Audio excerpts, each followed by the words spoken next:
Bonjour Momochi, comment ça va? Bonjour Nicolas, est-ce que tu m'entends bien? Oui, formidable, merci d'être là. Désolé d'avoir pris un peu de temps avec voilà, c'est une matinale en direct.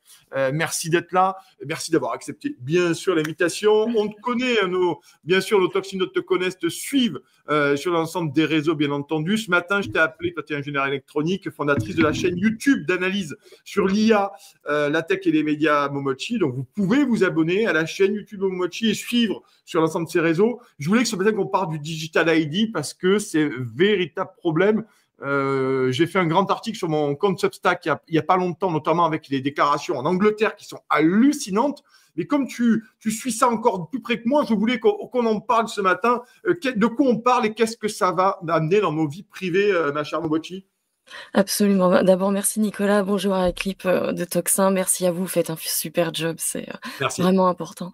Euh, la phrase qu'on entend toujours sur les outils de surveillance, et ça pose pas de problème si vous n'avez rien à cacher. Oui. Et la Oui. meilleure réponse à ça, je crois que ça venait de Snowden qui disait ça pose pas de problème si vous avez rien à dire. Ouais. Et Ça, bon, c'est comme très bon. tu Ça, c'est très bon. Ouais, ouais. Ouais. Voilà, et comme tu disais, alors mon métier, c'est ingénieur en Ouais. électronique et le défaut qu'ont beaucoup d'ingénieurs, nous avons tous, c'est une sorte de techno-optimisme. On Mm. se dit qu'avec l'amélioration de la technologie, tout ira mieux, mais Ouais. c'est un piège en fait. Mm. Ouais, toi, tu penses vraiment que c'est un piège pour notre liberté, nos libertés fondamentales, nos libertés à tous aussi, hein, sous couvert finalement d'aller mieux, de progressisme, d'accélération des techniques, hein, des technologies. Hein. C'est ça, en fait, on a toujours cru que le progrès irait de l'avant. À chaque fois qu'il y aurait des nouvelles inventions, ça nous permettra de vivre mieux. Mm.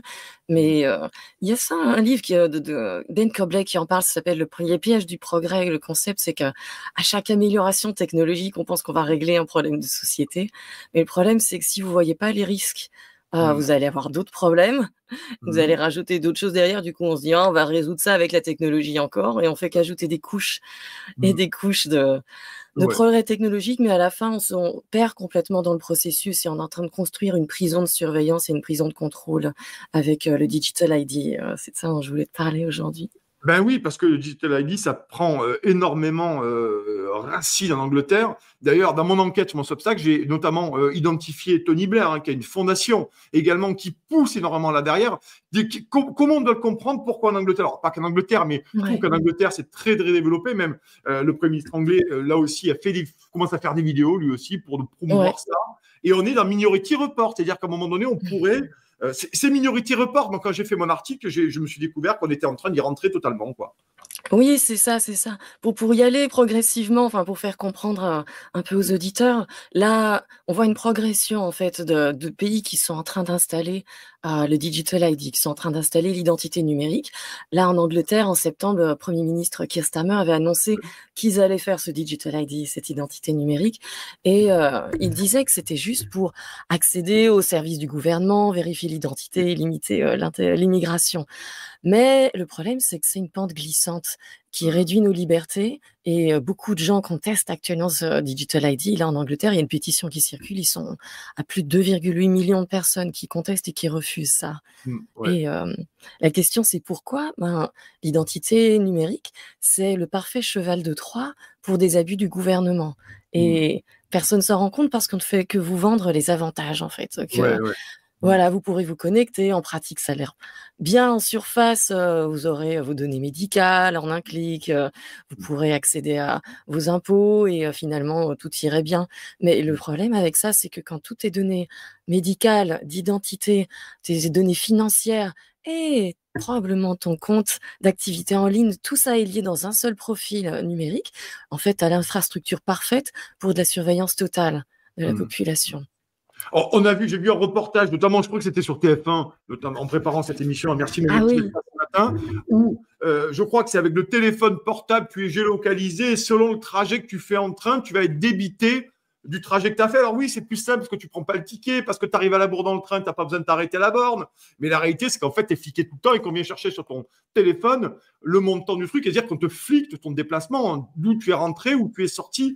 Ça a l'air de rien, mais comme tu dis, c'est le danger de la facilité qui finalement est un véritable mouchard. Bon, nos téléphones sont des mouchards, on le sait, hein, mais là, c'est Voilà.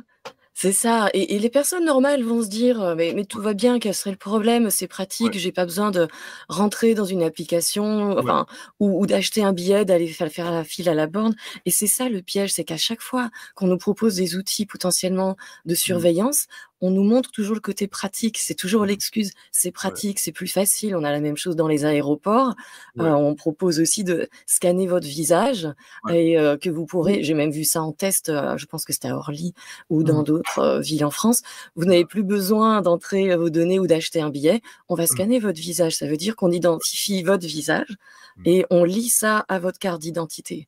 Déjà, ça mmh, pose la question de vous promener dans l'espace public de manière libre et anonyme. Tu mmh. sais que c'est important pour moi l'anonymat, c'est pour ça que Ouais, j'ai pris, ce pseudo-là, mais ouais, progressivement, je pense qu'il faut en parler et ton ouais. exemple est parfait. Donc Voilà. c'était sur TF1, ils montraient qu'en Angleterre, les gens testaient un système pour acheter leurs billets de train mais simplement sans devoir, acheter de billets et c'était uniquement fait par géolocalisation avec Mmh, votre petit téléphone. Mais comment ça fonctionne concrètement? Ça veut dire que l'application doit savoir où vous êtes, va vous mmh. suivre à la trace, là où vous rentrez, là où vous sortez. Mais que se passe-t-il le jour où vous êtes un journaliste, par exemple, comme toi, Ouais. qui conteste le gouvernement? Est-ce que cet outil peut pas être détourné pour te suivre à la trace? Est-ce que ça va te suivre chez toi? Est-ce que ça va te suivre pour aller à ton travail et en Chine, dont tu connais très bien tout ce qui s'est Mmh, passé avec le crédit social, ouais, personne n'en parle, on essaie ouais. d'oublier, mais il y a eu des journalistes qui ont été empêchés d'acheter des billets de train ou qui ne pouvaient plus Ah, acheter de billets d'avion parce qu'ils mmh, ont osé critiquer le parti en place. mmh.